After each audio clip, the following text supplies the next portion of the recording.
Target करके train के अंदर किसी मुसलमानों को शूट किया जाता है कि जाति आधारित हिंसा तो होती रही है, आए दिन दलितों के टोले पे हमले होते ही रहे हैं।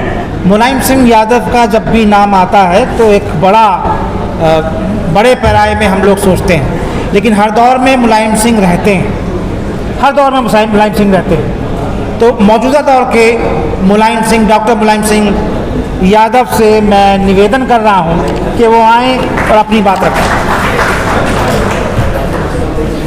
साथियों, मैं बिना किसी औपचारिकता का बोलूँगा क्योंकि समय बहुत कम है। मुख्य वक्ता हमारे बीच आ गए हैं तो हमें उन्हें सुनना है, लेकिन आज के कैंपेन का जो एक संदेश और जिसके लिए हम सब इकट्ठा हैं, यहाँ विश्वविद्यालय से हमारे बहुत सारे छात्र और नौजवान आए हुए हैं और मैं खुद दिल्ली विश्वविद्यालय के कॉलेज में पढ़ाता हूँ।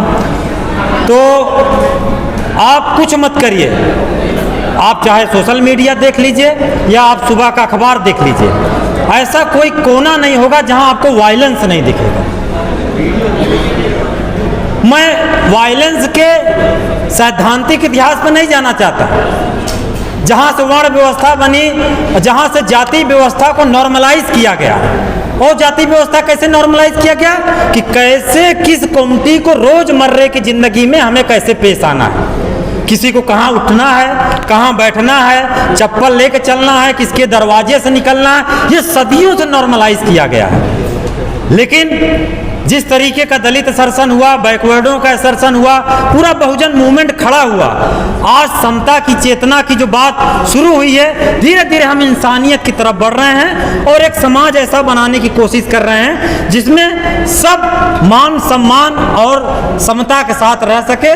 और उसकी कड़ी बहुत पुरानी है, लेकिन उसमें एक चीज नया जुड़ गया है। पिछले एक दशक में जिस तरीके से जाति आधारित हिंसा तो होती रही है, आए दिन दलितों के टोले पे हमले होते ही रहे हैं, आए दिन उनके बस्तियों को जलाया ही जाता रहा है।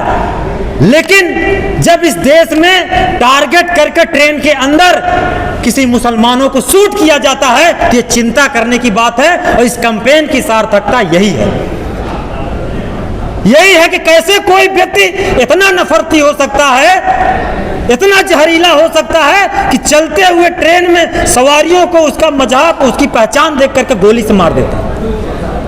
और इतना ही नहीं, आज के डेट में ट्रेन से चलना, मार्केट में चलना, कब किसकी आइडेंटिटी को टारगेट करके उसकी हिंसा हो जाए या कोई कह नहीं सकता। और वायलेंस के खिलाफ आज से नहीं, तथागत बुद्ध से लेकर के अंबेडकर और फूले तक आप चले जाइए, कबीर, पीपा, रैदास, धन्ना, सबने कहा है कि सौहार्द को कैसे बचाया जाए। तो दूसरी चीज कि ये जो कैंपेन तब तक सार्थक नहीं होगा, या हम कहें कि वायलेंस फ्री इंडिया बनाएंगे कैसे, क्योंकि वायलेंस तो स्टेट पोषित हो रहा है, सत्ता संपोषित हो रहा है, सत्ता द्वारा किया जा रहा है। मैं कुछ दिन पहले human right activist Colin Gonsalves साहब को सुन रहा था, वो एक बात कह रहे थे कि अगर स्टेट चाह ले तो किसी इलाके में चूस पू तक नहीं हो सकता, क्योंकि हमारा जो लोकल इंटेलिजेंस है, जो पुलिसिया सिस्टम है, उसके पास सारी इंफॉर्मेशन होती है कि कहाँ दंगा करना है, किसको मारना है, किसको सिस्टम के अंदर बचाना है। इलाहाबाद के अंदर क्या हुआ हम सब जानते हैं। और यही नहीं, जैसे ही सब सरकार आई नरेंद्र मोदी साहब की, ऊना में किस तरीके से दलितों की चमड़ी खींच ली गई और एक बड़ा मूवमेंट वहां से खड़ा हुआ। और आज तमाम छोटे छोटे दलों को, चाहे वो स्टेट लीड कर रहे हों या अपने एक हैसियत में, क्षमता में कम हो, लेकिन उनको एक जोड़ने की पहल एक राष्ट्रीय स्तर पर शुरू हुई है जिसका नाम दिया गया इंडिया अलायंस। उसके बहुत सारे पार्टनर्स यहाँ मौजूद हैं, हमारे प्रोफेसर मनोज झा भी उनमें से एक हैं, हम उनको सुनेंगे। लेकिन मैं उनसे जरिए या आप सबके जरिए इस कैंपेन के पीछे जो ये है कि कोई भी इंडिया या कोई भी आइडिया ऑफ इंडिया बिना दलित के पूरा नहीं हो सकता। बिना दलित को शामिल करके, बिना इतनी बड़ी आबादी को शामिल करके जो सबसे ज्यादा मजलूम है, आए दिन कास्ट बेस्ड वायलेंस को झेल रही हैं, उसको शामिल किए बिना कोई भी ग्रैंड इंडिया या इंडिया अलायंस सक्सेस नहीं हो सकता।